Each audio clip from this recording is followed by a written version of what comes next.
അപ്പം എന്തൊക്കെയുണ്ട് മക്കളെ നിങ്ങളെ വർത്താനം? അപ്പം നമ്മൾ വന്നു കേട്ടോ. നമുക്കിന്ന് ബീഫ് കറി നെയ്ച്ചോറും വെക്കാം കേട്ടോ. നല്ല ബീഫാണ്, 1 കിലോ ബീഫ്.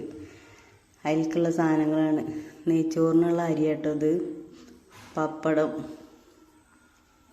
എല്ലാ സാധനങ്ങളും തൊലി കളഞ്ഞ് വൃത്തിയാക്കിയിട്ടുണ്ട് കേട്ടോ. ഉള്ളിയുടെ വേസ്റ്റ് കൊണ്ട് കളയാൻ പോവാട്ടെ നമ്മൾ. അപ്പോൾ എൻ്റെ മകൻ ചെറുപയർ പാവി വെച്ചിക്ക, അവനക്ക് തന്നെ പണി. അതൊക്കെ നല്ല രസത്തിൽ മുളച്ച് വന്നിട്ടുണ്ട് കേട്ടോ. അപ്പം അങ്ങനെ ഉള്ളി ഇതൊക്കെ നന്നാക്കി വൃത്തിയാക്കി വെച്ചിട്ടുണ്ട്. അത് കഴുകാണ്.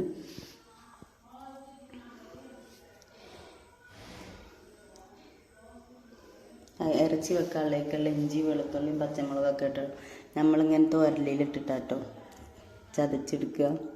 ഇത് നമുക്ക് ഓരോന്നോരോന്നായിട്ട് ചതച്ചിട്ടെടുക്കാം കേട്ടോ. ഉള്ളി വെട്ടിച്ച് തക്കാളി എല്ലാതും ചതച്ചതാട്ടോ.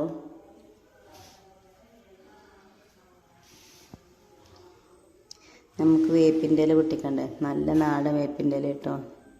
ഞങ്ങളോടുള്ളത് തന്നെ കേട്ടത്. പുതിന കണ്ടില്ലേ, ഇത് ഞാൻ ഉണ്ടാക്കിയ പുതിന തന്നെ കേട്ടോ. പിന്നെ ഇറച്ചി വെക്കാനുള്ളതിലേക്കുള്ളതാണ് ഇത് കേട്ടോ.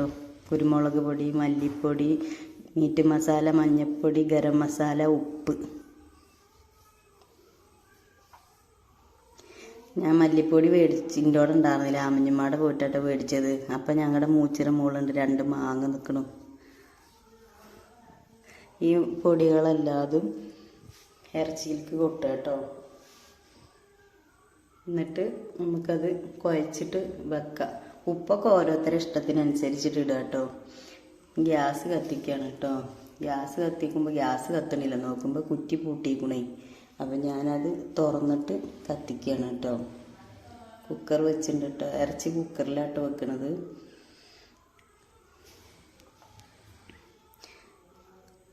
ഉള്ളി ഇട്ടു കേട്ടോ. ഉള്ളി ഇട്ടിട്ട് നല്ല വഴറ്റി കൊടുക്കുക. നല്ല വേഗം ആവും. ഉപ്പിട്ട് കഴിഞ്ഞാൽ വേഗം വാടി കിട്ടും. തക്കാളി ആദ്യം ഇടരുത് കേട്ടോ. ഉള്ളി ഒന്ന് വഴറ്റിയ സമയത്ത് ഇട്ടാൽ മതി. പിന്നെ എല്ലാതും ചതച്ചതാട്ടോ ഇത്.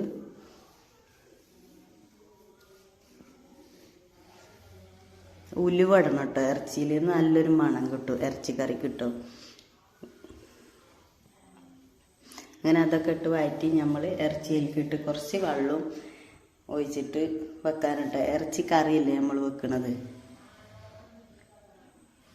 അങ്ങനെ കുക്കർ അടച്ച് വെക്കുക കേട്ടോ. വീഡിയോയിൽ പ്രശ്നങ്ങളൊക്കെ ഉണ്ടാവുകയോ ആദ്യം തന്നെ പറയാം. ഒരു കൈ വെച്ചിട്ടല്ലേ എടുക്കണത്. നെയ്ച്ചോറ് വെക്കാനുള്ള പാത്രം തപ്പി നടക്കുക. നമ്മളങ്ങനെ പാത്രം കിട്ടി. നെയ്ച്ചോറിലേക്കുള്ളതാട്ടോ ഇതൊക്കെ. എല്ലാ ഐറ്റംസുകളും നെയ്ച്ചോറിലേക്കുള്ളതാണ്.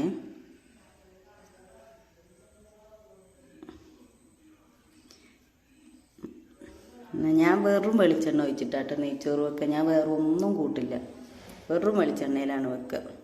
അങ്ങനെ നമ്മളെ നെയ്ച്ചോറിലേക്കുള്ള സാധനങ്ങളാണ് ഇപ്പോൾ ഇട്ടത്. ഇഞ്ചി, വെളുത്തുള്ളി, പച്ചമുളക് പേസ്റ്റ്, സബോള, ഏലക്ക ഒക്കെ. 1 കിലോ അരി കേട്ടോ ഞാൻ നെയ്ച്ചോറിന് എടുത്തുക്കണത്. ആ പാത്രത്തിലാണ്, പാൽപാത്രത്തിൽ ഒരു പാത്രമുണ്ട്, അതാണ് അളവ്.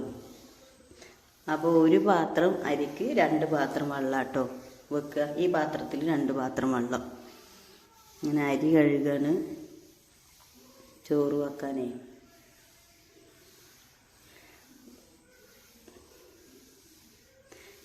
ഉള്ളി ഒന്ന് ഇളക്കി കൊടുത്തതാ.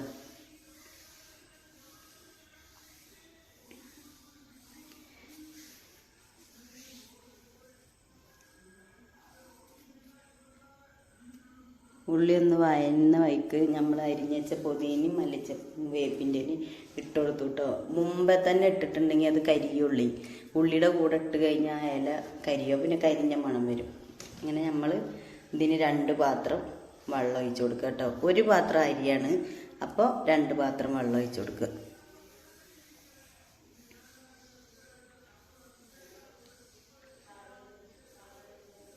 ഉപ്പിട്ട് കൊടുക്കുക കേട്ടോ. ആവശ്യത്തിന് ഉപ്പിട്ട് കൊടുക്കുക. ഉപ്പൊക്കെ ഓരോരുത്തരുടെ ഇഷ്ടമാണ്. നമ്മൾ മൂടി വെച്ചിട്ടുണ്ട് കേട്ടോ. അരി കഴുകിയിട്ട് വെള്ളം തിളക്കുമ്പോൾ അരി കഴുകിയിട്ട് ഇടാനാണ്. അപ്പോൾ അരി കഴുകുകയാണ്. വെള്ളം തിളക്കണുണ്ട് കേട്ടോ. അപ്പം നമുക്ക് കഴുകി വെച്ച അരി അതിലേക്ക് തട്ടാം.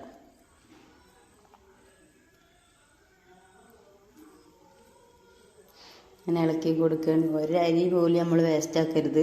ഫുള്ളും അതിൽ തുടച്ചിട്ടിട്ടോ. അങ്ങനെ നമുക്ക് മൂടി വെക്കാം. കച്ചമ്പർ ഉണ്ടാക്കാൻ കേട്ടോ ഉള്ളി ഞാൻ അതിൻ്റെ ഇടയിൽ പോയിട്ട് കച്ചമ്പറും ഉണ്ടാക്കിയിട്ടോ. പപ്പടം കാച്ചണം. അപ്പോൾ പപ്പടം വറുക്കാൻ വേണ്ടി ചട്ടി എടുത്ത് വെച്ചിട്ട് കത്തി കൊണ്ട് പപ്പടത്തിൻ്റെ മുകളിലൊരു കുത്തു കൊടുത്താൽ കേട്ടോ. നല്ല പൊള്ള ഞങ്ങൾക്ക് ഇഷ്ടമല്ല, ഓവറായിട്ട് പൊള്ളക്കണം ഇഷ്ടമല്ല. പപ്പടക്കോല് എൻ്റെ മകൻ കൊണ്ടുപോയിട്ട് കളഞ്ഞു. അപ്പം കത്തി വെച്ചിട്ടാണ് ഞാൻ പപ്പടം പൊരിക്കുന്നത്. മക്കളെ പപ്പടം പൊരിച്ചു കേട്ടോ. ചോറ് ഒരുവിധം വെള്ളമൊക്കെ വറ്റിയിട്ടുണ്ട്. അത് ചോറിൻ്റെ ആവി കാരണം ഫോണിൻ്റെ മുകളിൽ കഴിഞ്ഞിട്ട് വേർപ്പായി നോക്കുമ്പോൾ ഒരു മങ്ങിച്ച വന്നത് കേട്ടോ. കറി റെഡി ആയിട്ടുണ്ട് കേട്ടോ. ബീഫ് കറി, ചോറ് റെഡിയായി. അങ്ങനെ നമുക്ക് ദമ്മിടാനാണ് കേട്ടോ. ചോറ് വെന്തു. ഇനി നമ്മൾ ഒരു 10 മിനിറ്റ് നേരം അങ്ങനെ ഇത് വെച്ചിട്ടിരിക്കാം. അങ്ങനെ എല്ലാതും റെഡിയായി. ഇനി ചോറ് തിന്നുകയാണ്. എൻ്റെ മാപ്പിള ചോറ് തിന്നുക. ഞാൻ അടുത്ത വീഡിയോയിൽ വരാം കേട്ടോ.